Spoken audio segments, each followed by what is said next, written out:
চট্টগ্রামে পাহাড়ি ঢল আর জলাবদ্ধতায় জেলার অন্তত 4.5 লাখ মানুষ পানিবন্দী হয়ে পড়েছেন। আরও জানাতে যুক্ত হচ্ছেন সহকর্মী শহীদুল ইসলাম। শহীদ, মানুষের ভোগান্তি নিয়ে জানাবেন এবং প্রশাসনের পক্ষ থেকে কোনো ধরনের ব্যবস্থা নেওয়া হয়েছে কিনা সব মিলিয়ে জানতে চাই। চট্টগ্রামে গত 5 দশকেও আসলে এ ধরনের বন্যা হয়নি, যেটা বিশেষ করে দক্ষিণ চট্টগ্রামের সাতকানিয়া আমরা যেখানে এসেছি আপনি দেখতেই পাচ্ছেন এখানে প্রায় সাতকানিয়া 3.5 লাখ মানুষ আসলে পানিবন্দী হয়েছে। এবং আপনি দেখতেই পাচ্ছেন আমার পেছনে একটা ঘর রয়েছে, বিল্ডিং, সেটার নিচতলা পানিতে ডুবে তলিয়ে গেছে এবং পাশাপাশি আরও যারা এই গ্রামে যে আরও ঘর রয়েছে সেগুলো অনেকগুলো ঘরেই আসলে পানির নিচে তলিয়ে গেছে।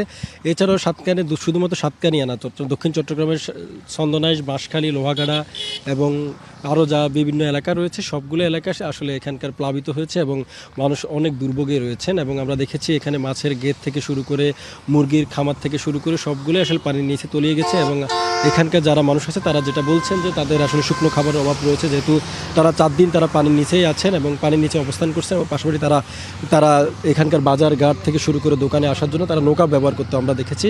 এছাড়াও তারা বলছেন যে শুকনো খাবার, বিশুদ্ধ পানির সংকট এবং তারা কোনো সরকার থেকে এখন বা প্রশাসন থেকে এখন কিন্তু কোনো তারা পাননি। তারা আসলে প্রশাসনের সুদৃষ্টি কামনা করেছেন।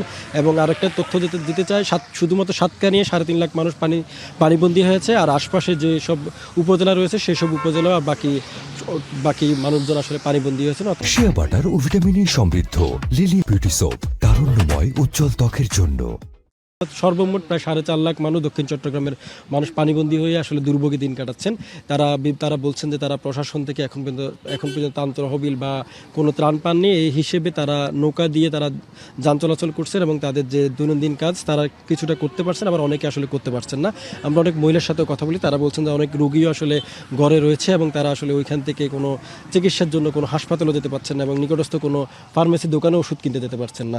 সব মিলিয়ে বলা যায় দক্ষিণ চট্টগ্রামের অবস্থা আসলে খুবই খারাপ এবং এখানকার 4.5 লাখ মানুষ পানিবন্দী হয়ে আছেন। এবং তারা যেটি বলছেন যে এখানকার যদি সরকার থেকে এক সুদৃষ্টি কামনা করা হয় সেক্ষেত্রে তাদের হয়তো বা একটু উন্নতি হতে পারে। এবং তারা যেটা বলছেন যে আবহাওয়া অফিস যেটা বলছে আরও বৃষ্টিপাত হওয়ার সম্ভাবনা রয়েছে, সেক্ষেত্রে তারা আসলে অনেক চিন্তায় আছেন যে সামনের দিনগুলো তারা আসলে কীভাবে অতিবাহিত করবেন এবং তারা সরকারের সুদৃষ্টি কামনা করেছেন।